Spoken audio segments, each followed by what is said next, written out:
నమస్కారం I dream ప్రేక్షకులకు స్వాగతం. నేను మీ సురేఖ.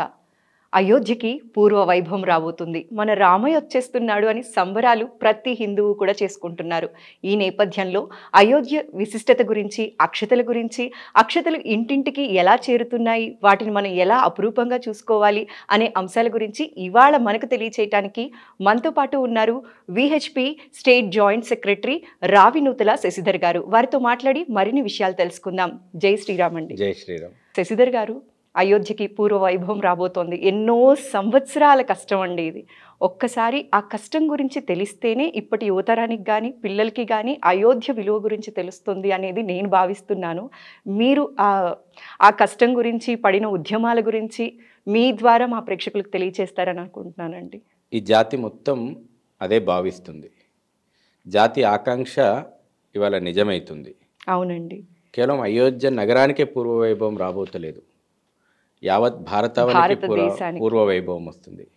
భారత మాత మళ్ళీ విశ్వగురు స్థానాన్ని అలంకరించడానికి స్వామి వివేకానంద కలలుగన్న విశ్వగురు స్థానాన్ని త్వరలో అలంకరించబోతుంది.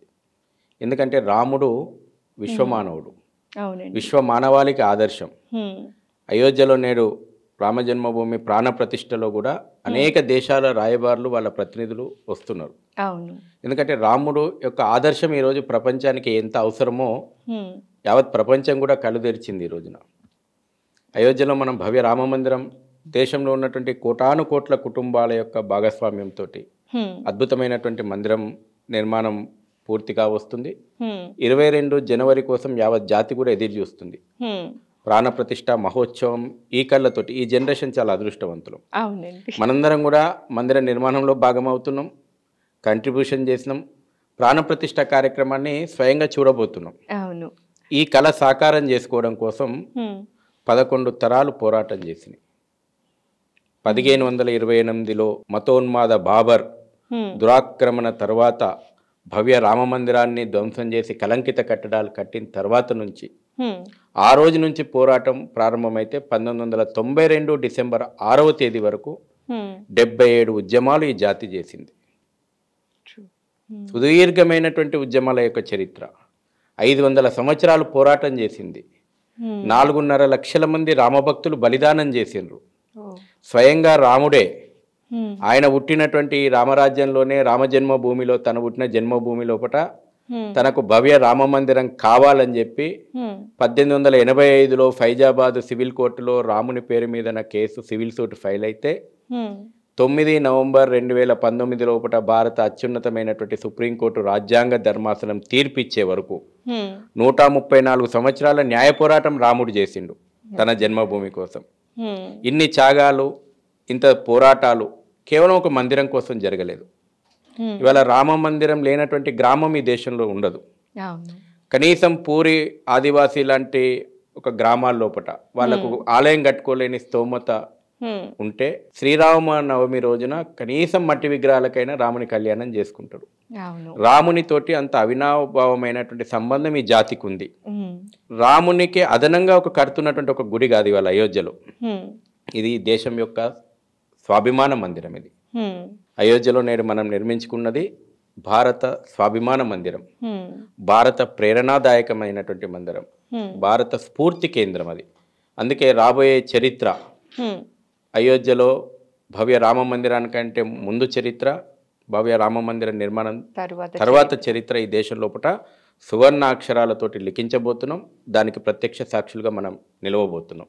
ఎంత చక్కగా చెప్పారండి. ఇన్ని ఉద్యమాలు చేశారు, ఇంతమంది పోరాడారు అన్న విషయం కూడా అతి తక్కువ మందికి మాత్రమే తెలుసు. అయితే ఇవాళ ఈ వీడియో ద్వారా మా ప్రేక్షకులకి ఆ విషయాన్ని సవివరంగా తెలియచేశారు. అయితే శశిధర్ గారు, దీని మీద కమెంట్స్ పాస్ ఆన్ చేస్తున్న వాళ్ళు కూడా ఉన్నారండి. ఇంతమంది ఇంత వేడుకగా సెలబ్రేట్ చేసుకుంటున్నప్పటికీ కూడా అసలు ఎందుకు ఇంత అట్టహాసాలు, ఆడంబరాలు? దాని బదులు ఒక విద్యా సంస్థనో ఇలా పెట్టకూడదా?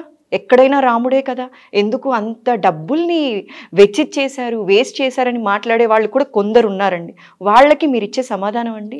ఈ దేశంలో ఇంకా బాబర్ మూలాలు, అక్బర్ మూలాలు, ఔరంగజేబ్ మూలాలు, అలెగ్జాండర్ మూలాలు, ఇటలీ కొత్తగా వచ్చి చేరినటువంటి ఇటలీ మూలాలు ఉన్నాయి.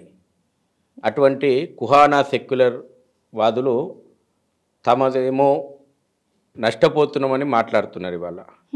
జాతి ఆకాంక్ష, రామ మందిరం కోసం ఈ జాతి స్పందించింది.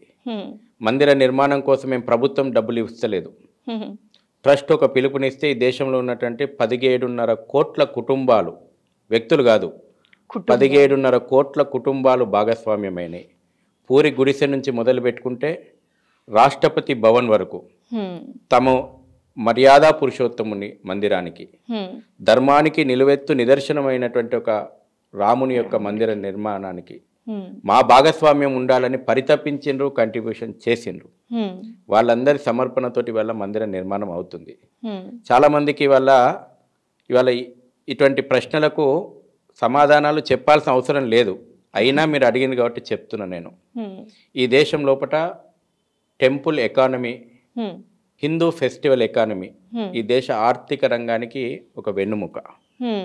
ఇది అర్థం కావాలనుకుంటే వాళ్ళ ఎన్ని దేవాలయాలు ఎంతమందికి అన్నం పెడుతున్నాయో, దేవాలయాలు ఎంతమందికి ఆశ్రయం కలిగిస్తున్నాయో, ఎన్ని కోట్లాది కుటుంబాలకు జీవనోపాధి కలిగిస్తున్నాయో ఒకసారి వాళ్ళను తెలుసుకోమని చెప్తున్నాను.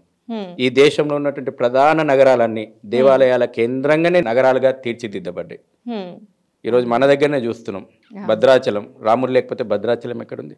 తిరుపతి లేకపోతే వెంకటేశ్వర స్వామి లేకపోతే తిరుపతి నగరం ఎట్లుంది? కాశీ విశ్వనాథుడు లేకపోతే కాశీ నగరం ఎక్కడుంది? అయోధ్య రాముడు రాబోయే రోజుల్లోపట ఎంతమందికి ఉపాధి కలిగిస్తాడు? ఎంతమంది దేశం లోపట సంవత్సరానికి 20 కోట్ల మంది సందర్శిస్తారనేటువంటిది ఒక రిపోర్ట్ వచ్చింది. 10 లక్షల కోట్ల రూపాయల టర్నోవరు, దాని చుట్టూ దేవాలయం చుట్టూ ఉండేటువంటి వ్యవస్థల ద్వారా లక్షలాది మంది ప్రజలకు ఉపాధి కలిగిస్తారు. ఈరోజు నేను ఇంకోటి చెప్పదలుచుకుంది ఏంటంటే, చెప్పండి. ఈ రోజున రామ మందిరాన్ని విమర్శిస్తున్నటువంటి వాళ్ళు ఈ దేశంలో రాముని ఆదర్శం ఉండకూడదు, తుకుడే గ్యాంగులు ఈ దేశంని విభజించాలనేటువంటి మానసిక దృక్పథం ఉన్నటువంటి వాళ్ళు రాముని ఆదర్శం వద్దనుకుంటున్నారు. ఇవాళ నేను అదే చెప్పినాను. యుగ యుగాలుగా ఈ రాముని ఆదర్శాన్ని జాతి స్వీకరించింది.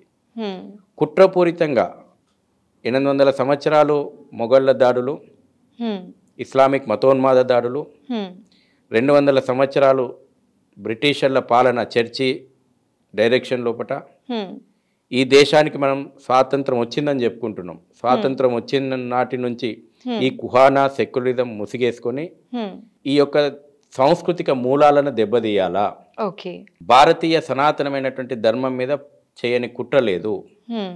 అందుకే మీరు చూడండి, మొఘలు దాడులు చేయగానే ఫస్ట్ ఎక్కడ దాడులు చేశారు? దేవాలయాలను ధ్వంసం చేసి స్టార్ట్ చేసిండు. అంటే మన యొక్క మనిషికి గుండె ఎట్లనో ఒక గ్రామానికి కానీ ఒక పట్టణానికి కానీ ఈ దేశానికి మన ఆధ్యాత్మిక స్ఫూర్తి కేంద్రాలు, స్వాభిమాన కేంద్రాలు ఈ మందిరాలు. ఇక్కడ నుంచి జాతి స్ఫూర్తి పొందుతుంది.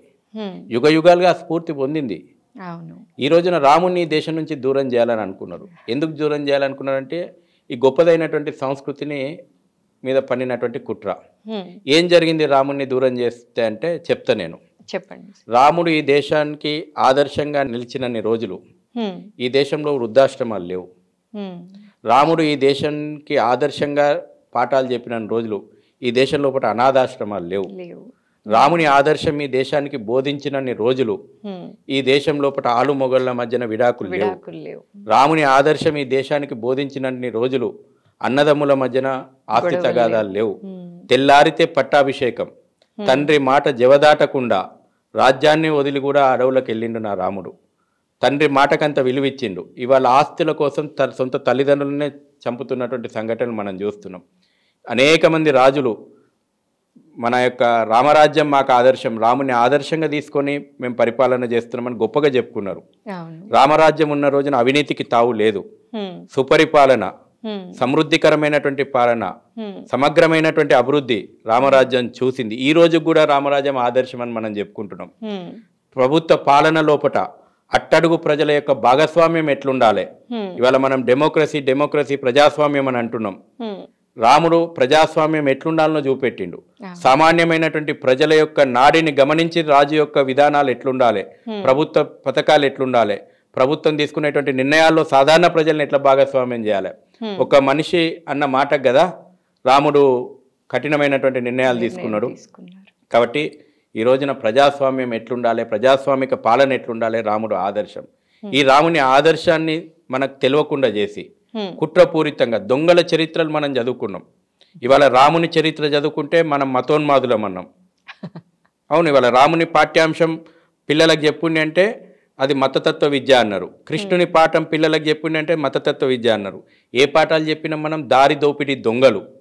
ఒక ఔరంగజేబు పాఠం, ఒక అక్బర్ పాఠం, ఒక అలెగ్జాండర్ పాఠం, ఒక బాబర్ పాఠం. దారి దోపిడీ దొంగలు ఈ దేశం మీద, ఈ సంస్కృతి మీద విధ్వంసం పూనుకున్నటువంటి క్రూరుల యొక్క చరిత్రను పిల్లలకు ఆదర్శంగా చెప్పినాం. మళ్ళీ రాముడి ఆదర్శం ఇంటింటిలో నెలకొల్పాల్సిన అవసరం ఉంది. ఇది కేవలం మనకు భారతదేశం కోసమే కాదు, భారత్ నాయకత్వం ఇవాళ ప్రపంచం కోరుకుంటుంది. భారత్ మాత్రమే ప్రపంచ శాంతిని, ప్రపంచ సమృద్ధిని సాధించగలుగుతుంది. యావత్ ప్రపంచం ఇవాళ భారత్ వైపు చూస్తుంది. అందుకే నేను చెప్పిన అయోధ్య రామ మందిరం నిర్మాణం తర్వాత యావత్ ప్రపంచం విశ్వగురు స్థానాన్ని భారత్ అలంకరించబోతుంది. యావత్ ప్రపంచం అదే కాంక్షిస్తుంది, కోరుకుంటుంది. అయితే శశిధర్ గారు, ఈ జనవరి 22వ తారీఖు ఎక్కువ మంది అపోహ నిజమో తెలియదు కానీ ఓన్లీ వివిఐపీస్కి మాత్రమే అక్కడ అలో ఉంది, మిగతా సామాన్య జనులు వెళ్ళటానికి అవకాశం ఉండదేమో, తాకిడి ఎక్కువ ఉంటుందేమో, జనాలు ఎక్కువ మంది వస్తారేమో భక్తులు అని కూడా చాలామంది వెళ్ళటానికి వెనకడుగు వేసేవాళ్ళు కూడా కొందరిని మనం చూస్తూ ఉన్నాం కదా. అలాంటి వాళ్ళకి మీరు ఇచ్చే సమాధానం అండి? ఈ దేశంలో ఉన్నటువంటి 140 కోట్ల మంది ప్రాణప్రతిష్టలో పాల్గొనే అవకాశం ట్రస్ట్ కల్పించింది. మీకు ఆశ్చర్యం కలిగించవచ్చు ఎట్లా అవకాశం కలిగించింది అని. దేశంలో ఉన్నటువంటి మొత్తం ప్రజలు కూడా రామ మందిరం యొక్క ప్రాణప్రతిష్టలో స్వయంగా పాల్గొనేటువంటి అనుభూతిని పొందేలాగా రామ్లలా విగ్రహాన్ని స్పర్శించినటువంటి అక్షతలు 5 నవంబర్ రోజున పూజించబడి ప్రతి రాష్ట్రానికి కూడా చేరవేయడం జరిగింది. స్వయంగా తెలంగాణ ప్రజల పక్షాన నేనే ఆ పూజలో పాల్గొని తెలంగాణ ప్రాంతానికి తీసుకొచ్చినాం. జనవరి 1 నుంచి 15 వరకు ప్రతి గ్రామానికి, ప్రతి ఇంటికి అక్షత యొక్క వితరణ జరుగుతూ ఉంది. అదేవిధంగా రామ మందిరం యొక్క నమూనాతోటి కూడినటువంటి ఒక చిత్రపటం, రాముని యొక్క మందిరం యొక్క విశేషాలు, జనవరి 22న మనం చేయాల్సిన పనుల గురించి ఒక కరపత్రం ప్రతి ఇంటికి కూడా భక్తిపూర్వకంగా, శ్రద్ధాపూర్వకంగా గ్రామాలు ఇవాళ రామమయంతో మారుమోగుతున్నాయి. మీరు చూడండి, ఎక్కడ చూడు ఉదయం సాయంత్రం రోడ్ల మీదకి వెళ్తే ప్రజలు అక్షత వితరణ చేస్తున్నటువంటి ప్రజలు, అక్షతలకు మంగళారతులతోటి స్వాగతం చెప్తున్నటువంటి ప్రజలు, వాడవాడలు కూడా రామమయంతో, గ్రామాలు రామమయం, పట్టణాలు రామమయం అయిపోయినాయి. ఇవాళ 140 కోట్ల మంది ప్రజలను ప్రాణప్రతిష్టలో భాగస్వామ్యం చేయడంలో ఉద్దేశంలో భాగంగానే ఆ రోజున ప్రాణప్రతిష్ఠ మహోత్సవాన్ని ప్రత్యక్ష ప్రసారం చూడండి. దూరదర్శన్తో పాటు అన్ని ప్రధాన ఛానళ్ళు ప్రత్యక్ష ప్రసారం చేస్తున్నాయి. ప్రాణప్రతిష్ఠ ముగిసిన తర్వాత ఆ యొక్క అక్షతలను ఇంట్లో ఉన్నటువంటి పెద్దవాళ్ళతోటి కానీ, లేదంటే దగ్గరలో ఉన్నటువంటి దేవాలయంలో ఉన్న స్వామీజీలు ఉంటే కానీ, లేకపోతే మనం కానీ ఆ అక్షతలను మనం నెత్తి మీద జల్లుకుంటే స్వయంగా రాముల వారి ఆశీర్వాదం అందుతుంది. మీరు ఆ రోజు ఇంట్లో కూర్చోవడం కాదు, మీరు ఇంట్లో కూర్చొని అక్షతలను పక్కన పెట్టుకొని కూర్చుంటే అయోధ్యలో కూర్చున్నట్టే మీరు భావించాలి. ఆ రకంగా దేశంలో ఉన్నటువంటి ప్రతి కుటుంబాన్ని ఈ యొక్క ప్రాణప్రతిష్టలో భాగస్వామ్యం చేసింది. ఇవాళ ప్రజలు చూస్తున్నాం మనం ఏ రకంగా తన్మయం చెందుతున్నారు. 2, అక్కడ ఆ రోజున ప్రాణప్రతిష్ఠ రోజున ప్రత్యక్షంగా 7,000 మందికి ఆహ్వానాలు అందినాయి. అవునండి, మీరు అనొచ్చు 7,000 మందికి ఆహ్వానం అంటే అక్కడ ఉన్నటువంటి అండర్ కన్స్ట్రక్షన్ ఇంకా నడుస్తుంది. మొదటి ఫ్లోర్ మాత్రమే పూర్తయింది. 3 అంతస్తుల దేవాలయం, గర్భగుడి ప్రాణప్రతిష్ఠ జరుగుతుంది. ప్రధానమంత్రి గారు, అదేవిధంగా ఆర్ఎస్ఎస్ చీఫ్ పరంపూజ్య మోహన్ జీ భాగవత్ గారు, ఉత్తరప్రదేశ్ ముఖ్యమంత్రి గారు ఆ యొక్క ప్రాణప్రతిష్ఠ కార్యక్రమంలో ముందుండి ఆ కార్యక్రమాలు నిర్వహిస్తారు. దేశంలో ఉన్నటువంటి అన్ని సాంప్రదాయాలకు సంబంధించినటువంటి 4,000 మంది మఠాధిపతులు, పీఠాధిపతులు, స్వామీజీలను ఆహ్వానం పలికినాం. తర్వాత దేశంలో అన్ని రంగాలలో ఈ దేశానికి విశిష్టమైనటువంటి సేవలు అందించినటువంటి ప్రముఖులు, అది శాస్త్ర సాంకేతిక రంగము, విద్యారంగము, వైద్య రంగము, క్రీడారంగము, అన్ని కళారంగము, అన్ని రంగాలకు సంబంధించినటువంటి ఈ దేశానికి విశిష్ట సేవలు అందించి భారతరత్నలు కానీ, పద్మభూషణ్లు కానీ, పద్మవిభూషణ్లు కానీ, రకరకాలైనటువంటి వారి సేవలకు ప్రభుత్వం ద్వారా గుర్తింపు వచ్చినటువంటి వాళ్ళని 2,000 మందిని ఆహ్వానించినాం. 1,000 మంది మాత్రం అయోధ్య ఉద్యమంలో దఫల వారీగా జరిగినటువంటి అయోధ్య ఉద్యమంలో దిశను నిర్దేశించినటువంటి ఆ తరం వ్యక్తులు, అనేక త్యాగాలు చేసినటువంటి పెద్దలు, వాళ్ళను ఒక 1,000 మందిని ఆహ్వానించడం. అక్కడ ఉన్నటువంటి ప్లేస్ పర్మిట్ చేస్తుంది కేవలం 7,000 మందికి మాత్రమే. ఇంకా కన్స్ట్రక్షన్లో దేవాలయం ఉంది కాబట్టి పిలిచిన వాళ్ళందరూ వివిఐపీలని, పిలువని వాళ్ళందరికీ ఆహ్వానం రాలేదని మనం భావించాల్సిన అవసరం లేదు. మీ ఛానల్ ద్వారా మీ ఇంటికి అక్షతలు వచ్చినాయంటే అది రాముల వారి ఆహ్వానం వచ్చినట్టే, రాముల వారు ప్రత్యక్షంగా మీ ఇంటికి వచ్చి మిమ్మల్ని ఆహ్వానిస్తున్నట్టే. ప్రత్యక్ష ప్రసారంలో కుటుంబాలతో సహా చూడండి, దేవాలయాలలో సామూహిక కార్యక్రమాలు నిర్వహించండి, రాత్రి 5 దీపాలు వెలిగించనని ట్రస్ట్ పిలుపునిచ్చింది. 5 దీపాలు, కనీసం 5 దీపాలు. 5 దీపాలు ఎందుకంటే 500 సంవత్సరాల పోరాటానికి ప్రతీకగా, పంచభూతాలకు ప్రతీకలుగా. ఎందుకంటే రామ మందిరం కోసం 500 సంవత్సరాలు పోరాటింది జాతి. ఆ కళ సకారం అవుతుంది. లంకలో రాముడు విజయం సాధించి అయోధ్యకు వచ్చిన తర్వాత ఈ జాతి దీపావళి చేసుకోవడం ప్రారంభం చేసింది. మళ్ళీ మన రాముడు, మన ఆరాధ్య రాముడు, మన మర్యాద పురుషోత్తముడు తను పుట్టినటువంటి జన్మభూమికి భవ్యమైనటువంటి మందిరం నిర్మాణం పూర్తి చేసుకొని ప్రాణప్రతిష్ఠ కాబోతున్నాడు. కాబట్టి మొత్తం దేశం ఎదురు చూస్తుంది. మరో భవ్యమైన దివ్యమైనటువంటి దీపావళి ఆ రోజు జాతి జరుపుకోబోతుంది. మనందరం కూడా మీ ఛానల్ ద్వారా కూడా ఆ రకమైనటువంటి ప్రజలకు సమాచారం చేర్చండి. అందరం కూడా ఇంతకంటే సంతోషం ఈ తరానికి ఏం లేదు. ఈ జనరేషన్ మనందరం కూడా అదృష్టవంతులం. స్వయంగా రామ్లలా ప్రతిష్టను ఈ కళ్ళతోటి మనం చూడబోతా ఉన్నాం. ఆ అద్భుతమైనటువంటి గడియలను ఆస్వాదించబోతా ఉన్నాం. ఆ రోజు రాముల వారికి భవ్య దీపావళి జరుపుకొని స్వాగతం చెప్పాలి. అయితే శశిధర్ గారు, ఈ అక్షతలు ఇంటింటికి చేరుతున్నాయని కూడా మీరు అన్నారండి. అక్షతల పవిత్రత తెలిసిన వాళ్ళు అపురూపంగా 4 అక్షతలు వచ్చినా కూడా కళ్ళకద్దుకొని తీసుకుంటున్నారు. కానీ ఇంకొందరు దాని మీద కూడా కమెంట్స్ పాస్ ఆన్ చేస్తూ 4 అక్షింతలు ఏంటి, ఓ కేజీ బియ్యం ఇస్తే వాడుకుంటారు కదా, ఇలా మాట్లాడే వాళ్ళు కూడా ఉన్నారు కదా. అసలు అక్షతల్లో కూడా మాకు ఈ బియ్యం ఇచ్చారు, వీటితో ఇచ్చారు అని మాట్లాడుతూ ఉన్న వాళ్ళకి మీరు ఇచ్చే సలహా ఏంటండి? వాళ్ళకేం సలహా ఇయ్యలేం మనం, వారు మారరు జీవితంలో. ఓకే, వారికి సద్బుద్ధిని ఇవ్వాలని ఆ భగవంతుని ప్రార్థిద్దాం మనందరం కూడా. అక్షతల యొక్క పవిత్రతను చిన్నది చేసి మాట్లాడడం అంటే వాళ్ళు ఏదో ఒక కొంత రాక్షస భావజాలం వాళ్ళ లోపట ఉంటుంది. యుగ యుగాలుగా ఉన్నారు. రాముని కాలం నుంచి కూడా అటువంటి మానసిక దౌర్భాగ్యం ఉన్నది మనుషుల లోపట. మనం అందరం చేసేది వాళ్ళకు మంచి బుద్ధిని ప్రసాదించమని భగవంతుని ప్రార్థించడమే. మొన్ననే ప్రధానమంత్రి గారు చెప్పారు విమర్శకులకు, రామునికి మందిరమే కాదు ఈ దేశంలో 4.5 కోట్ల పేదలకు పక్కా గృహాలు నిర్మించడమని. మీరు అన్నారు ఇప్పుడు కేజీ బియ్యం అని. నాకు తెలిసి కరోనా లాక్డౌన్ అప్పటి నుంచి ప్రతి వ్యక్తికి 5 కిలోలు బియ్యం ఇస్తున్నది కేంద్ర ప్రభుత్వం. అంటే ఏదో ఒక రకంగా రాజకీయాలు చేయడము, విమర్శలు చేయడము, ఏదో ఒక రకంగా దేశమంతా ఒక వాతావరణం నిర్మాణం అయి ఉంటే దాంట్లో ఏదో ఒక రకమైనటువంటి పొల్యూటెడ్ మైండ్స్ ఉంటాయి. సమాజాన్ని పొల్యూట్ చేయాలని చూస్తుంటారు. కాబట్టి ఏదో ఒక విమర్శలు చేయడము. మేము ఆ విమర్శలకు జవాబులు చెప్పదలుచుకోలేదు. దేశమంతా శ్రీరామ నామంతో మార్మోగుతుంది. దాన్ని ఆస్వాదించడం ఈ జన్మకు లభించినటువంటి అదృష్టం. లేదు దాన్ని మేము ఆస్వాదించలేమంటే వాళ్ళ దురదృష్టం. వాళ్ళని మనం మార్చలేము. వాళ్ళలాంటి వాళ్ళ కోసమే వాళ్ళ మానసిక స్థితిని మార్చాల్సిన అవసరం మనకు లేదు. ఆ జన్మల వాళ్ళు ఆ పాపం అనుభవించడానికి వాళ్ళకి రాసి పెట్టుందేమో. ఆస్వాదించకపోవడం అనేటువంటిది వాళ్ళు చేసుకున్నటువంటి దురదృష్టం. అయితే శశిధర్ గారు, రామనామ జపం ఎక్కడైతే జరుగుతుందో అక్కడ హనుమంతుల వారు ఉంటారన్న విషయం అందరికీ తెలిసిందే. రామనామం పలకడం అంత విశిష్టత కదా. అయితే ఈ మధ్యకాలం మన హిందువుల్లో చూసినట్లయితే మళ్ళీ జై శ్రీరామ్ అంటూ పలకరించడం మొదలుపెట్టారు కదండి. దీని మీద కూడా కమెంట్స్ చేస్తూ ఉన్నారు. జై శ్రీరామ్ అంటూ పలకరించడం గురించి, దాని వెనుకనున్న విశిష్టత గురించి ఇవాళ మీరు మా ప్రేక్షకులకు తెలియచేస్తే బాగుంటుందని నేను అనుకుంటున్నానండి.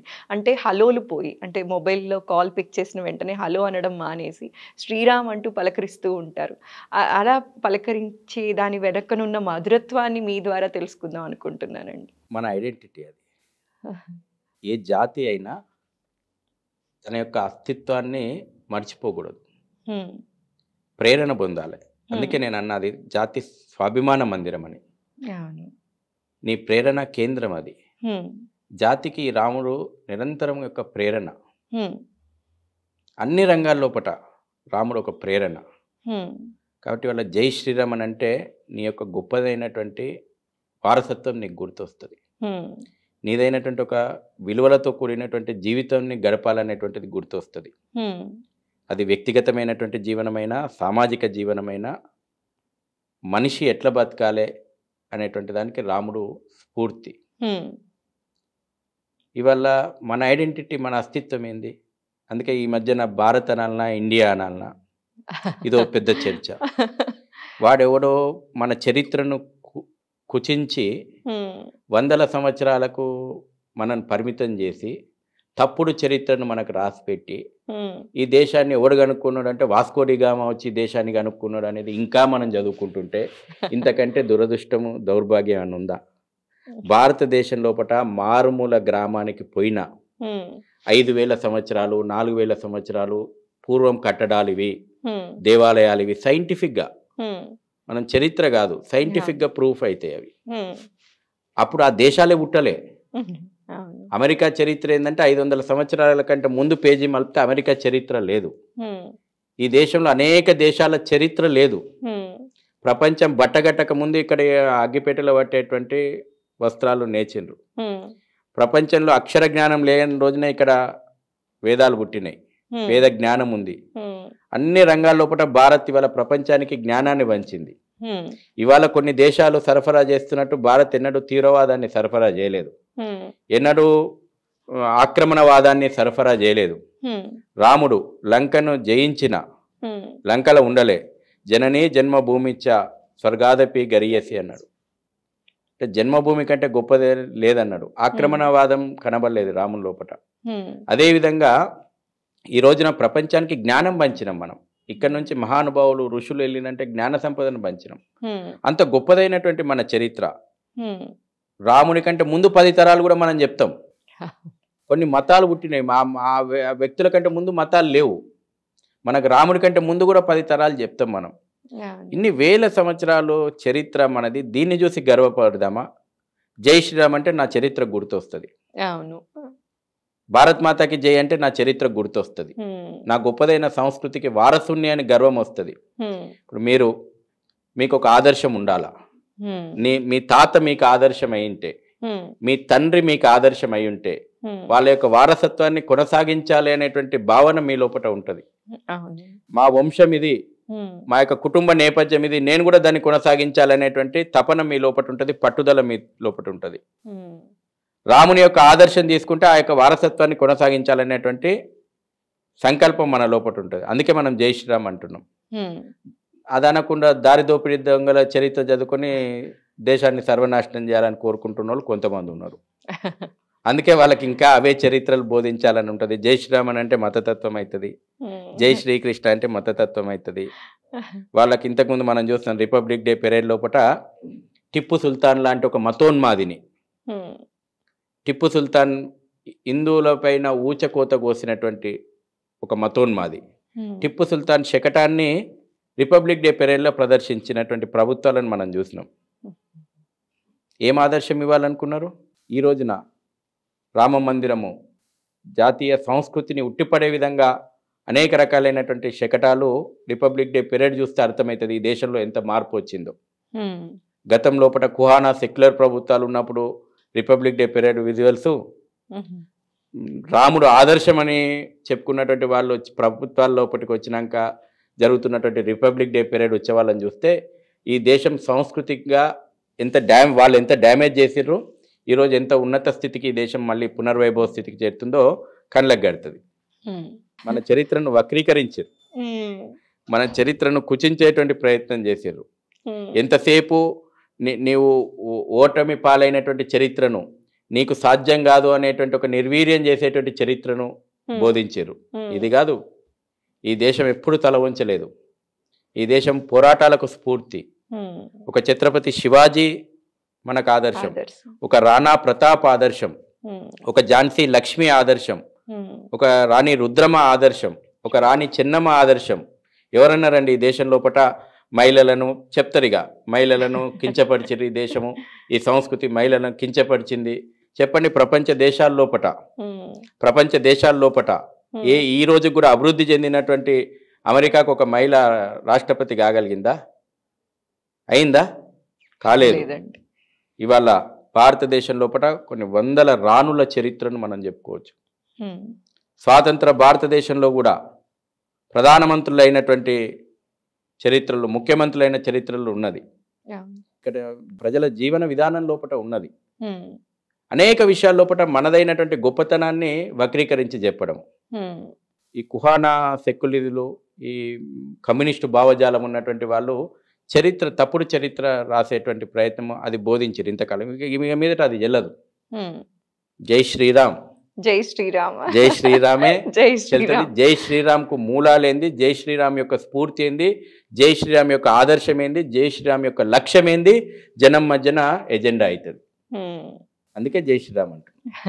ఎంత చక్కగా చెప్పారు శశిధర్ గారు. అయితే ఇంకొక చిన్న డౌట్ అండి. ఇది నేను ఎప్పుడు ఎవరైనా మీలాగా ఆధ్యాత్మికంగా మాట్లాడినప్పుడు నేను ఫస్ట్ అడిగే క్వెషన్, రాముడి గురించి మాట్లాడినప్పుడు అడిగే క్వెషన్ ఏంటి అంటే, రాముడిని ఆరాధిస్తే కష్టాలు వస్తాయి, రాముడి పట్టాభిషేకం ఫోటో అనేది ఇంట్లో ఉండకూడదు అని చెప్పి పక్కన పెట్టే వాళ్ళు ఉన్నారు. ఇప్పుడు అక్షతలతో పాటు పట్టాభిషేకం ఫోటో వాళ్ళ దగ్గరికి వెళ్ళినప్పటికీ కూడా అది పెట్టుకుంటే కష్టం వస్తుందేమో అని భయపడుతున్న వాళ్ళు కూడా ఉన్నారండి. కొందరు అమాయకత్వం అనాలో తెలీదు, ఏమనాలో తెలీదు. అలాంటి వారికి మీరు ఇచ్చే సలహా అండి, మీ ద్వారా అది అపోహ అనేది తొలగించాలి అనే ఒక చిన్న ప్రయత్నం చేద్దాం అనుకుంటున్నానండి. భగవద్గీత వినవడంగానే ఎవరో పోయినరా గల్లీలా, ఎవరో కాలం చేసిరనే కాడికి తీసుకొచ్చారు మన పరిస్థితి. అవునండి, అసలు ఎంత బాధాకరమైన అంటే విషయం ఒక అదైతే. దిశను దశను హ్మ్. బోధించినటువంటి గీతా సారాంశాన్ని చివరికి ఎక్కడికి తీసుకొచ్చి పెట్టుకున్నామంటే, వైకుంఠ ధామాల దగ్గర, శ్మశానాల దగ్గర, లేకపోతే ఎవరైనా చనిపోగానే భగవద్గీత వినబడుతుందంటే ఎవరో చనిపోయారు అన్నట్టు చనిపోయారు. హ్మ్. అనేక ప్రపంచంలో ఉన్నటువంటి అనేక యూనివర్సిటీల లోపల భగవద్గీతను బోధిస్తున్నారు ఈ రోజున. హ్మ్. భగవద్గీత నుంచి మేనేజ్మెంట్ స్కిల్స్ ఎట్లా నేర్చుకోవాలి చెప్తున్నారు. హ్మ్. భగవద్గీత అనేక మంది ప్రపంచంలో కూడా మీరు అన్ని రంగాల లోపల హ్మ్. సక్సెస్ఫుల్ స్టోరీస్ చూడండి. హ్మ్. లాస్ట్కి వచ్చే వరకు వాళ్ళకి ఎక్కడ ప్రేరణ వచ్చిందో చూడండి, వాళ్ళ నోటి నుంచి చెప్పింది ఒకే ఒక సమాధానం భగవద్గీత. భగవద్గీత. వాళ్ళ ప్రపంచాన్ని ఏలుతున్నటువంటి రంగాల్లో ప్రముఖ వ్యక్తులను తీసుకోండి, వాళ్ళు మాకు భగవద్గీత నుంచి ప్రేరణ వచ్చిందని చెప్తారు. హ్మ్. రామాయణం అందుకని చెప్పిన కదా, ఈ కుటుంబ వ్యవస్థను, భారతీయ కుటుంబ వ్యవస్థ అనేటువంటిది ఈ సమాజానికి ఒక వెన్నుముక. హ్మ్. ఈ కుటుంబ వ్యవస్థను దెబ్బతీయాలంటే ఏం చేయాలి? రాముని మనకు దూరం చేయాలి అన్ని రంగాల లోపల. హ్మ్. నేను మీకు సమాచారం చెప్తా. చెప్పండి. కరోనా కష్టకాలం చూస్తున్నాం మనం. అవును. కరోనా కష్టకాలం లోపల అనేక ప్రపంచ దేశాలు కొట్టుమిట్టాడినాయి. హ్మ్. అభివృద్ధి చెందినటువంటి దేశాలు కూడా హ్మ్. సూపర్ మార్కెట్లు తెరవగానే దోపిడీ జరిగింది. హ్మ్. 140 కోట్ల జనాభా ఉన్నటువంటి భారతదేశం లోపల ఒక్క సంఘటన చూపెడతారా? ఇక్కడ దోపిడీ జరిగింది, ఇక్కడ సరుకులు ఎత్తుకపోయినరు. హ్మ్. అమెరికాలో మీరు చూడండి, సూపర్ మార్కెట్లు లూటీలు అయినాయి. భారతదేశం పరితపించింది. హ్మ్. ఒక్క వ్యక్తి కూడా ఆకలితోటి ఉండకూడదు. హ్మ్. 2 గంటలు రిలాక్సేషన్ ఇస్తే 2 గంటల్లో తన కుటుంబం కడుపు నింపుకోవడంతో పాటు వీధిలో ఉన్న ఒక నిరుపేదకు కడుపు నింపేటువంటి గొప్పదైనటువంటి కల్చర్ మనది. హ్మ్. కేవలం మనుషుల గురించి ఆలోచన చేయలేదు, వీధి కుక్కలు కూడా ఏం తింటున్నాయో పాపం అని ఆలోచన చేసి ఇంత అన్నం పెట్టినటువంటి సమాజం భారతీయ సమాజం. హ్మ్. ఎక్కడి నుంచి వచ్చింది ఈ ప్రేమ? ఎక్కడి నుంచి వచ్చింది ఈ అనురాగం? ఎక్కడి నుంచి వచ్చింది ఈ ఔదార్యం? రాముని ఆదర్శం నుంచి. కుటుంబాల వ్యవస్థను చిన్నాభిన్నం చేయాలనేటువంటి కుట్రలో భాగంగా ఇవాళ ఆ రకమైనటువంటి కుట్రలు చిన్న చిన్న విషయాలు ఇవాళ మనం కార్టూన్ షోలు చూస్తాం. హ్మ్. చాలామందికి మీ ఛానల్ ద్వారా చెప్పాలి, తల్లిదండ్రులు గమనించండి ఆ కార్టూన్ షోల ద్వారా ఏం చూపెడుతున్నారు. ఏదో పిల్లలు టైంపాస్ కార్టూన్ షోలు చూస్తున్నారు కదా అనుకుంటారు. దాని లోపటి నుంచి కూడా విషం వెలగక్తాను. దాని లోపటి నుంచి కూడా పిల్లల మైండ్ను పొల్యూట్ చేసేటువంటి కుట్రలు జరుగుతూ ఉన్నాయి. సినిమా రంగం నుంచి ఆ రకమైనటువంటి ప్రయత్నాలు జరుగుతూ ఉన్నాయి. అంటే ప్రజలు తొందరగా దేనికి అడిక్ట్ అవుతారో ఒక రకంగా మన యొక్క కల్చర్ను, మన యొక్క కుటుంబ వ్యవస్థను దెబ్బతీసేటువంటి ఒక పెద్ద కుట్రలు దీని వెనకాల దాగున్నాయి. ఈరోజు ఉమ్మడి కుటుంబాలు చూస్తున్నాం. ఆ కుట్రలో భాగమై వాళ్ళ ఉమ్మడి కుటుంబాలు లేకుండా అయిపోయినాయి. ఈ దేశంలో నేను ఇంతకుముందు చెప్పిన మన భారతదేశంలో అసలు ఉండకూడనివి 2 అనాథాశ్రమాలు ఉండకూడదు, వృద్ధాశ్రమాలు ఉండకూడదు. వాటి సంఖ్య పెరిగిపోతూ ఉంది. రాముని ఫోటో ఇంట్లో నుంచి తీసేసిన వాడు తల్లిదండ్రులను కూడా ఇంట్లో నుంచి తీసుకుపోయి వృద్ధాశ్రమాలలో చేరుస్తున్నాడు. ఇదే జరుగుతుంది. రాముని ఫోటో ఇంట్లో ఉన్నటువంటి రోజున రాముని ఆదర్శం ఇంట్లో ఉంటుంది. ఇవాళ అక్షతలు మేము ఇంటింటికి ఇస్తున్నాం. అవి కేవలం అక్షతలు కాదు, రామయ్య కేవలం అనుకున్న ఆశీర్వాదం కోసం అక్షతలు కాదు, ఉమ్, దాని వెనకాల ఒక మెసేజ్ ఉంది. ఉమ్, ఈ దేశం లోపట ఇవాళ అయోధ్యలో రామ మందిరం లోపట విగ్రహం ప్రాణప్రతిష్ఠ అవుతలేదు, ఉమ్, భారతీయ ఆత్మ పునఃప్రతిష్టాపన జరుగుతూ ఉంది. ఈ అక్షత రూపంలో మేము ఇంటింటికి పోయి తిరిగేటప్పుడు చెప్తున్నాం, కేవలం మందిరంలో ప్రాణప్రతిష్ఠ కావడమే కాదు, మీ హృదయంలో రాముడు ప్రాణప్రతిష్ఠ కావాలి, మళ్ళీ మీ కుటుంబం లోపట రాముని ఆదర్శం ప్రాణప్రతిష్ఠ కావాలి. అందుకే ఈ అక్షతలు ఆశీర్వదించడానికి అయోధ్య నుంచి రాముల వారు పంపిర్రు. ఉమ్, రేపు ఆ ఆదర్శాన్ని తీసుకోండి, ఆ సంకల్పాన్ని తీసుకోండి. అది వ్యక్తి జీవితం లోపట, కుటుంబ జీవితం లోపట, సామాజిక జీవితం లోపట ఆ ఆదర్శాలను మళ్ళీ మనం పునఃప్రతిష్టాపన చేసుకోవాలి. ఉమ్, అదే ఇప్పుడు ఎన్ని వేల కోట్లు సంపాదించడం అనేటువంటిది కాదు, ఎన్ని వేల కోట్ల ఉన్నా తృప్తి ఉండదు. మీరు ఒక కుటుంబం లోపల, ఒక ఉమ్మడి కుటుంబంలో ఉండండి, ఎన్ని వేల కోట్లు ఇచ్చినా ఆ తృప్తి దొరకదు. ఉమ్, కాబట్టి ఆ రకమైనటువంటి ఆదర్శం ప్రతి ఇంట్లో తీసుకోవాలి. ఉమ్, అందుకోసం ఆ అక్షతలు ఇంటికి వస్తున్నాయి, కేవలం ఒక మిమ్మల్ని ఆశీర్వదించడానికి కాదు. మళ్ళీ రాముని యొక్క ఆదర్శం వ్యక్తి హృదయం లోపల ప్రాణప్రతిష్ఠ కావాలి, రాముని ఆదర్శం కుటుంబం లోపల మళ్ళీ పునఃస్థాపితం కావాలి. ఇది లక్ష్యం. అయితే శశిధర్ గారు ఇందాక మీరు మాట్లాడినప్పుడు ఒక మాట అన్నారండి, గొప్ప గొప్ప వాళ్ళందరికీ ఆదర్శాన్ని కలిగించింది భగవద్గీత, రామాయణం ఇలాంటి గ్రంథాలు అని. అయితే ఈ గ్రంథాలు గ్రంథాలుగానే మిగిలిపోయాయి, కనీసం ఇంట్లో భగవద్గీత ఉంది అంటే ఉంది అన్నట్టే ఉంది, కానీ పిల్లలకి దాంట్లో ఉన్న ఆంతర్యాన్ని, భగవద్గీత విశిష్టత గురించి, రామాయణ విశిష్టత గురించి చెప్పే విధానం, వాళ్ళ దాకా కన్వే చేసే విధానంలో పేరెంట్స్ ఏమన్నా విఫలమైపోతున్నారు అంటారండి? తప్పకుండా ఎంతవరకు అవసరం ఉంది పిల్లలకి అది నేర్పించడంలో? తప్పకుండా విఫలమైందంటారు. రాముని తీర్చిదిద్దింది ఒక తల్లి. ముఖ్యంగా ఈ బాధ్యత అమ్మల మీద ఉంది. మీరు ఏ ఇంటర్నేషనల్ స్కూల్లో చదివించినము, ఎంత ఫీజులు కట్టి చదివించినము, ఇది మీరు లెక్కలేసుకుంటున్నారు. ఎంత సంస్కారం ఇచ్చిండ్రో మీరు ఎన్నడైనా ఆలోచన చేసిండ్రా? నీకు నీ కొడుకు ఎన్ని కోట్ల ఆస్తులు సంపాదించిండో, ఎంత ధనవంతుడు కావాలనో అని, ఎంత ఉన్నత స్థానం కావాలనో అని కలలు కంటున్నావు, కానీ రేపు ఎంత ఆదర్శవంతంగా జీవించాలనేటువంటి కళ ప్రతి తల్లిదండ్రికి ఉండాలి. ముఖ్యంగా తల్లుల మీద ఆ బాధ్యత ఎక్కువ ఉంది. రాముని వ్యక్తిత్వం గురించి ఇంత గొప్పగా చెప్పుకుంటున్నాం మనం. రాముని తీర్చిదిద్దింది ఒక తల్లి. ఇవాళ బడి, గుడి, ఒడి 3 మనిషి సంస్కార కేంద్రాలు. తల్లి ఒడి టీవీ సీరియళ్లకు బందీ అయిపోయింది. వాస్తవము, టీవీ సీరియళ్ల లోపట బందీ అయిపోయింది తల్లి ఒడి. తల్లి ఒడి సంస్కారం ఇస్తలేదు. ఉమ్మడి కుటుంబాలు ఉన్నప్పుడు మీరు గమనించండి, నాయనమ్మనో అమ్మమ్మనో సహజంగానే ఇది మంచి, ఇది చెడు, ఇది తప్పు, ఇది ఒప్పు, ఇది చెయ్యాలి అని జీవిత పాఠాలు, మోరల్ వాల్యూస్ నేర్పేది. ఒక కథ చెప్పి లాస్ట్ లో నీతి చెప్పి నేర్పేది. ఈ రోజు నా పరిస్థితి లేదు. ఎందుకంటే విడిపోయిన కుటుంబాలు తల్లిదండ్రులను తీసుకొని బతుకున్నగా తీసుకుపోయి వృద్ధాశ్రమాలు వేస్తున్నాం. చిన్నపిల్లాడు చూస్తున్నాడు, అచ్చా వీడు కూడా పెద్దగైనాక అట్లనే చేస్తాడు అన్నట్టు. వాడి పని చూస్తున్నాడు. మా నాన్నమ్మను మా తాతను తీసుకుపోయి వృద్ధాశ్రమంలో వేసిండు. వానికి ఏం నేర్పుతున్నావు? పెద్దగైనాక మిమ్మల్ని కూడా గట్లనే వేయాలని నేర్పుతున్నావు. అది కాదు, నీ తల్లిదండ్రులను ఎంత ప్రేమగా చూస్తే నీ పిల్లల్ని అంత ప్రేమగా చూస్తారనేటువంటిది మనం నేర్పాలి. బడి లోపట దౌర్భాగ్యం, స్వాతంత్రం వచ్చి 75 సంవత్సరాలు అవుతున్నా ఇంకా మనదైనటువంటి మోరల్ వాల్యూ బేస్డ్ ఎడ్యుకేషన్ లేదు. ఇప్పుడిప్పుడే కేంద్ర ప్రభుత్వం, నరేంద్ర మోడీ గారి ప్రభుత్వం ఆ సంస్కరణను తెస్తుంది. అవి తెస్తే అది మత విద్య అవుతుంది. కుహానావాదులు వ్యతిరేకిస్తున్నారు, విద్యా కాషాయీకరణ చేస్తున్నారు. నీదైనటువంటి ఒక విలువలు, మానవీయ విలువలను, విలువల బేస్డ్ ఎడ్యుకేషన్ చెప్తే అది తప్ప? మనిషిని ఒక మిషన్గా తయారు చేయాలన్నా, మనిషిగా తీర్చిదిద్దాలా? మనిషిని మనిషిగానే తీర్చిదిద్దాలి. స్వామి వివేకానంద అన్నాడు, కేవలం పుస్తకాలు బట్టి పట్టడం కాదు చదువు అంటే, జీవన విలువలను నేర్చుకోవడం విద్య అని. ఎందుకు చెప్పిండు? విలువలతో కూడినటువంటి వ్యక్తులు తీర్చిదిద్దబడాలి, అది ఎడ్యుకేషన్. సో ఈ మధ్యన ఆ ప్రయత్నం కూడా జరుగుతూ ఉంది. గుడి, ఒడి గురించి చెప్పిన, బడి గురించి చెప్పిన. గుడి ఒకప్పుడు గుడి నీకు ఒక ఆయువు పట్టు.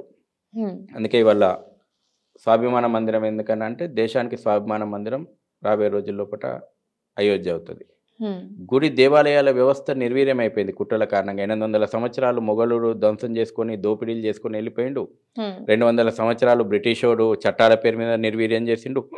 ఇప్పుడు కూడా ఈ కుహానా సెక్యులర్ ప్రభుత్వాలు, చర్చి వాళ్ళ చేతిలో ఉండదు, మజీదు వాళ్ళ చేతిలో ఉండదు, దేవాలయాన్ని మాత్రం వాళ్ళ చేతిలో పెట్టుకొని ప్రభుత్వాలు ఏలుతున్నాయి, పేరుకు సెక్యులర్ ప్రభుత్వాలు. ఇక మీకు ఒక భక్తుడు పోతే పార్కింగ్ దగ్గర టికెట్ కొనాలా, గంట కొడుతుందుకే టికెట్ లేదు ఇప్పుడు. కొబ్బరికాయ కొట్టాలంటే టికెట్ కొనాలి, హారతి కావాలంటే టికెట్ కొట్టాలి, అర్చన కావాలంటే టికెట్ కొనాలి, ప్రసాదం కావాలంటే. ఒక కమర్షియల్ సెంటర్గా మనం ఇవాళ దేవాలయాన్ని మార్చినాం. ఎక్కడైనా నీ ధర్మం గురించి చెప్తురా? ఎక్కడైనా నీ గొప్పతనమైనటువంటి ఒక హిందువుగా బతుకుతున్నాడు, హిందువుగా జీవించాలి. స్వామి వివేకానంద చాలా స్పష్టంగా చెప్పిండు, హిందువునని గర్వించు, హిందువుగా జీవించమన్నాడు. ఇవాళ సమాజం హిందువుగా బతుకుతుంది, హిందువుగా జీవిస్తుంది అనే దానికి తేడా అయిందని మీరు అనుకోవచ్చు. మనం బొట్టు పెట్టుకుంటున్నాము, మనం గుడికి పోతున్నాము, మన వ్యక్తిగతమైన కోరికలు కోరుకుంటున్నాము, మనం పూజలు చేస్తున్నాము, వీలైనప్పుడు తిరుపతి పోయేస్తున్నాము, మొక్కుతున్నాం. ఇది హిందువుగా బతుకుతున్నాం. మనం హిందువుగా జీవించాలి. హిందువుగా జీవించడం అంటే నీదైనటువంటి ఘనమైనటువంటి సాంస్కృతిక వారసత్వాన్ని పరిరక్షించుకోవాలి, భావితరాలకు అందించాలి. ఆ రకమైనటువంటి వ్యవస్థలో మనం అవసరం అనుకుంటే ఎటువంటి త్యాగాలకైనా వెనుకాడొద్దు. ఎందుకు ఇవాళ మనం హిందువులుగా ఉన్నాం? వేల సంవత్సరాల దాడులను తట్టుకొని మన పూర్వీకులు నిలబడగలిగారు కాబట్టి ఇవాళ మీరు నేను హిందువులుగా ఉండగలిగినాం. భవిష్యత్తు తరాలు ప్రమాద గంటలు మోగిస్తూ ఉన్నాయి. దానికోసం నువ్వు హిందువుగా జీవించి ఇప్పుడు ఏం చేయాలా, ఇది మనం నేర్పాల్సినటువంటి అవసరం ఉంది ఈ సమాజానికి. అందుకే ఇవాళ మనము హిందువుగా ఏమవుతుంది, ఇవాళ అనేక విషయాలు, అనేక ప్రమాదాలు వస్తున్నాయి. నా ఇంటి వరకు వస్తే కానీ నాకు ప్రమాదం కాదు. వీటన్నిటికీ ఎవరు పరిష్కారం చూపెట్టాలి? ఈ దేశాన్ని, ధర్మాన్ని ఎవరు కాపాడుకోవాలా? హిందువుగా జీవించాలన్నటువంటి రోజున వీటికి ఆలోచనలు వస్తాయి. కాబట్టి మనం ఈ రోజున అయోధ్య ఉద్యమం ప్రేరణ కూడా అదే. అయోధ్య కేవలం మందిరం కోసం జరిగినటువంటి ఉద్యమం కాదు. ఎందుకు ఈ జాతి ఆ మందిరం, సోమనాథ మందిరాన్ని 17 సార్లు కూల్చేసిన, ఎందుకు తిరిగి నిర్మాణం చేసుకున్నది ఈ జాతి? ఎందుకు ఇవాళ అయోధ్యలో రామ మందిరం పునర్నిర్మాణం కావాలని ఉద్యమాలు చేసింది? ఎందుకు మధురలో శ్రీకృష్ణ మందిరము, కాశీలో విశ్వనాథుని మందిరం పునర్నిర్మాణాలు కావాలని కాంక్షిస్తుందనంటే ఈ జాతికి ఒక దశను చూపెట్టేటట్టు ఒక స్ఫూర్తి కేంద్రాలు అవి. అందుకే ఇన్ని త్యాగాలు, ఇన్ని పోరాటాలు ఈ జాతి జరిపింది. అటువంటి ఒక ఆలయ వ్యవస్థను ప్రతి గ్రామంలో కూడా మళ్ళీ మనం పునర్నిర్మించుకోవాలి. ఒక గ్రామంలో ఒక దేవాలయం, ఆ గ్రామానికి ఒక కేంద్ర బిందువుగా దేవాలయాల వ్యవస్థ కూడా మారాల్సిన అవసరం ఉంది. అందుకే ఫ్రీ హిందూ టెంపుల్ అని కూడా ఒక ఉద్యమం నడుస్తుంది. ఈ ప్రభుత్వాల చేతుల నుంచి దేవాలయాల వ్యవస్థను బయటికి తీసుకురావాలనేటువంటి కూడా పెద్ద ఎత్తున ఒక ఉద్యమం లాగా నడుస్తుంది. ఇవన్నీ అయిన రోజున ఈ జనరేషన్ను నేను తప్పు పట్టాల్సిన అవసరం లేదంట. వాళ్ళకి చెప్పేటోళ్ళు లేరు కదా. ఇప్పుడు వాడు ఇట్లా పోతున్నాడు, వాడు అట్లా పోతున్నాడు అని అంటే వాళ్ళకి ఎక్కడ చెప్తున్నాం మనం? ఎక్కడ చెప్తలేం. కాబట్టి వాళ్ళను తప్పు పట్టడము, వాళ్ళని తప్పులోకి నెట్టేయడము మన తప్పు. అందుకే తల్లి ప్రధానమైనటువంటి ఈ దేశ సాంస్కృతిక వారసత్వం యుగ యుగాలుగా రక్షించబడుతుంది, భావితరాలకు అందియబడుతున్నదంటే ఒక ఛత్రపతి శివాజీని తీర్చిదిద్దిన, ఒక రాముణ్ణి తీర్చిదిద్దిన తల్లి ప్రధానమైనటువంటి పాత్ర పోషించింది. మీ ఛానల్ ద్వారా చేతులు జోడించి అయోధ్య రామ మందిరం నిర్మాణం అవుతున్నటువంటి ఈ శుభవేళ అందరి తల్లులకు నేను ఇదే విజ్ఞప్తి చేస్తూ ఉన్నాను. మీ పిల్లలను ఒక రామునిలాగా, ఒక ఛత్రపతి శివాజీ లాగా, ఆడపిల్ల అయితే ఒక ఝాన్సీ లక్ష్మిలాగా, ఒక రుద్రమదేవిలాగా తీర్చిదిద్దండి. ఇది జాతికి అవసరం. కేవలం మీ కుటుంబాల కోసం, మీకోసమే కాదు, ఈ జాతికి అవసరం. ఎంత చక్కటి మెసేజ్ ఇచ్చారండి. అంటే భాగవతాలు కానీ, రామాయణం కానీ ఇవన్నీ కూడా చెప్పాలి పిల్లలకి. భగవద్గీతలోని ఆంతర్యాన్ని పట్టుకున్నప్పుడే వాళ్ళు అనుకున్నది సాధించగలరు. వాళ్ళ జీవితం సరైన దారిలో నడుస్తుంది అన్న విషయాన్ని. ప్రతి ఇంటిలో రామాయణము, మహాభారతము, భగవద్గీత ఉండాలి.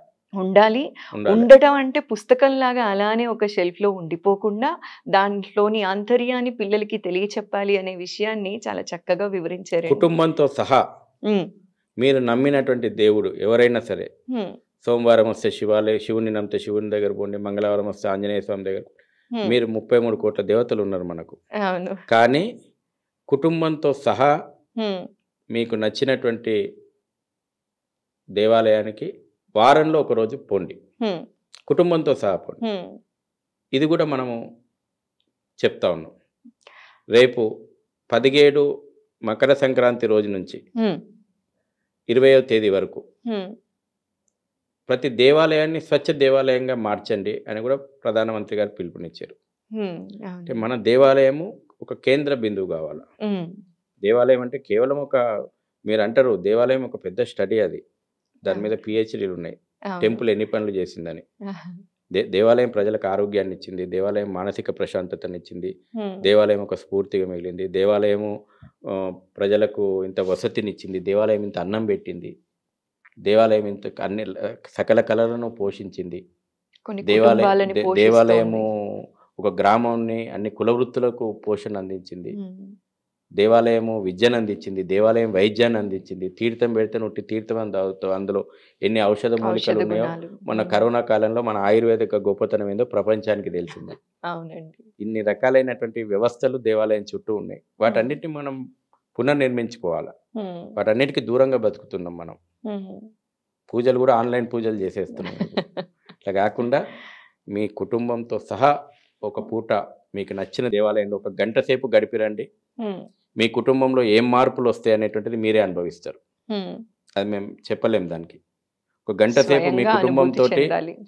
ఈ గజిబిజి లైఫ్ లోపట సెల్ ఫోన్లను స్మార్ట్ ఫోన్లను పక్కన పెట్టి ఒక గంట సేపు మీ కుటుంబంతో అనేక మంది క్లబ్బులు పబ్బులలో గడుపుతున్నారు కదా, దేవాలయంలో ఒక గంట సేపు గడిపిరండి. ఆ వచ్చే మార్పులు ఏందో మీరే గమనిస్తారు. చాలా బాగా చెప్పారండి. అంటే శనివారం ఆదివారం అయితే బయట ఏ రెస్టారెంట్‌కో వెళ్ళడం, బయట వెళ్ళడం అలవాటైంది. కానీ ఒక గుడికెళ్ళి ప్రశాంతంగా కూర్చుందాం కుటుంబంతో కలిసి అని అనుకునే వాళ్ళు చాలా తక్కువైపోయారు. అలాంటి వాళ్ళకి చాలా చక్కటి ఇన్ఫర్మేషన్ ఇచ్చారండి. తక్కువేం కాలేదు. ఏ దేవాలయం చూసినా కిటకిటలు. ఫుల్ జనాలు ఉన్నాయి. ఒక్కొక్క దేవాలయము మా యాన్యువల్ బడ్జెట్ ఇది అంటున్నారు. ఒక్కో దేవాలయము మాకు ఇన్ని లక్షల కోట్లు డిపాజిట్లు ఉన్నాయి అంటున్నారు. మేము అది దేవాలయ కమిటీలకు కూడా నేను చెప్తున్నా, నీ దేవాలయం దగ్గర ఎన్ని నిధులు ఉన్నాయో, నీ ఎన్ని డిపాజిట్లు ఉన్నాయో ఇది కాదు దేవుడు కోరుకుంటుంది. నీ ఒక దేవాలయం పక్కన ఉన్నటువంటి స్లమ్ను అడాప్ట్ చేసుకో. ఇంకా పేదరికంలో మగ్గుతున్నారు. సింగిల్ టీచర్ స్కూల్ నడుపు, ఒక హెల్త్ సెంటర్ నడుపు. ఇవన్నీ దేవాలయాలు చేసినాయండి. ఇవాళ ఇంత బ్రహ్మాండంగా మేము ఉత్సవాలు చేస్తున్నామని చేయమని దేవుడు ఏం చెప్పలే. దేవాలయ కేంద్రంగా సామాజిక కార్యక్రమాలు జరగాల. ఇవాళ తిరుపతిలో యాన్యువల్ బడ్జెట్ 3,000 కోట్ల రూపాయలు వచ్చినాయి అని అంటే నేను దాన్ని గొప్పగా భావించా. ఒక సగటు హిందువు ఆర్థిక సామాజిక బలహీనతలను ఆసరా చేసుకుని పక్కన ఒక మత మార్పిడి నడుస్తుంది కదా, అది నిరోధించడానికి ఎన్ని గ్రామాల్లో మనం సేవా కార్యక్రమాలను మనం అందించినాం. ఒక దేవాలయ కేంద్రంగా ఎంతమంది పేదలకు మనం ఆదుకున్నాం, ఎంతమంది పేదలకు విద్యను అందించినాం, ఎంతమంది పేదలకు వైద్యాన్ని అందించినాం. ఇవి కూడా దేవాలయాలు చేయాలి. గతంలో చేసిన దేవాలయాలు ఈ రోజున జరుగుతుంది. వాళ్ళ మత మార్పిడి తోటి రామయ్య రాబట్టుగా ఎందుకు మారుతున్నాడు? దీనికి ప్రశ్న, దీనికి సమాధానం దేవాలయం నుంచి పరిష్కారం కావాలా. ఇవాళ ఆ రకంగా మనం యాక్టివిటీస్ దేవాలయ కేంద్రంగా నిర్మాణం కావాలా. ఒక దేవాలయం సంవత్సరంలో కనీసం ఒక బస్తీ లోపల బ్రహ్మోత్సవం చేయాలా, దేవుణ్ణి ఒక సామూహిక పూజా కార్యక్రమాలు చేయాలా. మీరు పోండి, వాళ్ళ గ్రామ అక్షతలు పోతున్నాయి కదా, నువ్వు ఎందుకు ఆ సమాజాన్ని మనం విస్మరించి మనం వాళ్ళని అడ్రస్ చేయడం కాదు. ఇవాళ మేము పోతున్నాం, బస్తీలకు పోతుంటే ఒక రోజు ముందు రామయ్య అక్షతలు వస్తున్నాయి అంటే రామునితోటి ఈ జాతికి ఎంత అవినాభావ సంబంధం ఉందో ఒక్కొక్క సంఘటన చూస్తే కళ్ళకు నీళ్ళు వస్తున్నాయి. ఇళ్ళ ముందర ముగ్గేసుకుంటారు, చాంపి జల్లుకుంటారు, తోరణం కట్టుకుంటారు. అంటే ఆర్థిక స్తోమత సహకరించకపోయినా నా రామయ్య అక్షంతలు వస్తున్నాయని ఈ రోజు కూడా ప్రజలకు అవినాభావ సంబంధం ఉంది. దేవాలయం ఎందుకు దూరం జరిగింది అస్లము నుంచి? పెట్టండి, సంవత్సరంలో ఒకరోజు సామూహికమైనటువంటి సత్యనారాయణ వ్రతాలు ఒక పేద బస్తీలో దేవాలయాలు నిర్వహించాలి. అవి బ్రహ్మోత్సవాలు అంట. నేను దేవాలయంలో మేము ఇంత పూల అలంకరణ చేసినాము, ఇంత లైటింగ్ అలంకరణ చేసినాం, చేయండి, సంతోషం. కానీ సమాజంలో కూడా దేవాలయం బాధ్యత కమిటీలు తీసుకోవాలి. ఆ రకంగా మేము కమిటీలకు కూడా విజ్ఞప్తి చేస్తున్నాం. ఇవాళ దేవాలయాల కమిటీలు అన్నిటికి కూడా తప్పకుండా మీ కమిటీలు మీ దగ్గరలో ఉన్నటువంటి సేవా బస్తీ లోపల మీరు సంవత్సరంలో ఒక 2-3 కార్యక్రమాలు నిర్వహించాలి. వాళ్ళందరినీ కూడా మనం సంస్కారం అందించేలాగా దేవాలయం ఏం చేయగలుగుతుందో చేయాలి. మన సమాజాన్ని మత మార్పిళ్లను అడ్డుకునేలాగా తోటి హిందువుకు, తోటి పేద ప్రజలకు మనం ఏం చేయగలుగుతుందో ఏం ఆదుకోగలుగుతుందో కూడా దేవాలయం ఆ రకమైనటువంటి కార్యాచరణ కూడా ప్రతి దేవాలయం ఆలోచన చేయాలి. వాళ్ళకు ఉన్నటువంటి బడ్జెట్లో ఆలోచన చేయాలి, పునర్నిర్మించుకోవాలి. ఎన్ని కొత్త దేవాలయాలు కట్టినా కాదు, శిథిలావస్థలు అనేక దేవాలయాలు ఈ రోజుకు ఉన్నాయి, శిథిలావస్థలో వాటన్నింటిని కూడా పునర్నిర్మించుకోవాలి. అది కూడా ఒక ఎజెండాగా, అది కూడా ఒక మూమెంట్గా పోవాల్సినటువంటి అవసరం ఉంది. మనదైనటువంటి ప్రాచీన దేవాలయాలకు పునర్వైభవం తీసుకొని రావాలా. అయోధ్య జనవరి 22వ తారీఖు ప్రాణప్రతిష్ఠ జరిగిన తరువాత శిథిలావస్థలో ఉన్న దేవాలయాలకి కూడా మళ్ళీ పునర్వైభవం రావాలని మనస్ఫూర్తిగా కోరుకుంటున్నానండి. అండ్ ఈ రోజు మీ విలువైన సమయాన్ని మా కోసం కేటాయించి చాలా చక్కటి ఇన్ఫర్మేషన్ మాకు తెలియజేశారండి. జై శ్రీరామ్. జై శ్రీరామ్.